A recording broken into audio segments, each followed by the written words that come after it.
want your bike to arrive at its destination without a scratch. To do this, you're going to need to pack your bike bag correctly.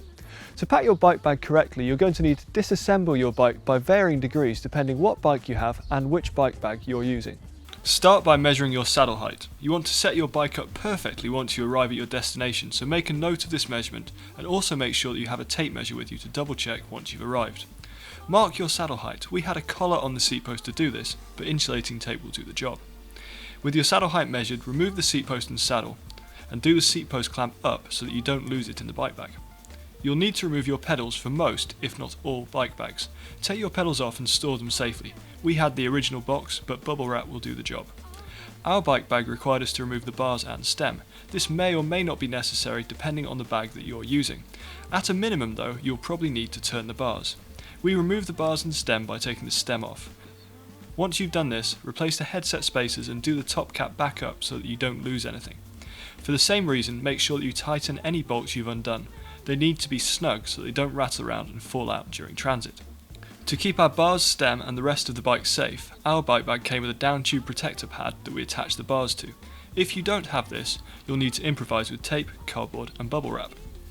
With the bars and stem safely attached to the frame, it's time to remove the wheels. You'll also need to remove the skewers. Once you've removed the skewers, do them back up so that you don't lose any of the springs. Although there's some debate on whether it's strictly necessary, it's worth deflating your tyres, as you'll probably be asked to do this at the airport if you haven't done so. With your skewers out and your tyres deflated, put your wheels in the wheel pockets on your bike bag. If your bike bag doesn't have these, use a set of wheel bags. We have a frame to fit our bike to. This is going to protect the frame, rear triangle, chain set, rear mech and chain. If you don't have one of these, you're going to need to think of alternatives. We've also got this chain protector. This is going to help protect our mechs, chain set, and it's also going to keep grease off the bike bag and anything else that we might be carrying in it. If you don't have one of these, it's worth thinking of ways to protect your mechs. Bubble wrap, cardboard, anything could work. Your bike bag is a great place to take tools or anything extra that doesn't fit into your other luggage. If you're travelling with a group, try to spread these out between yourselves. We were carrying the track pump and it worked well to lay this flat underneath the bike. It's now time to put your bike in. If your bag is low on protection, use bubble wrap or pipe insulation to protect your frame and forks. Most bike bags have straps to secure the bike. Use any straps provided and have a final check for anything that looks like it could damage your bike in transit. We've already added the track pump, but with your bike in place, add any other extras that you're carrying. Of course, you're taking your helmet and shoes with you in your hand luggage, but items such as tools and energy food, and maybe some extra cycling kit can go in now.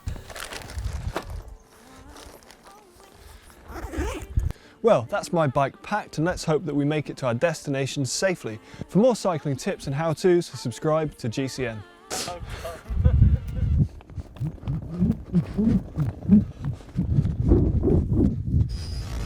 If you want to learn how to pack your bike into a bike bag, click here. If you're going to put it into a cardboard box, click here. And if you're going to put it into a hard box, click here.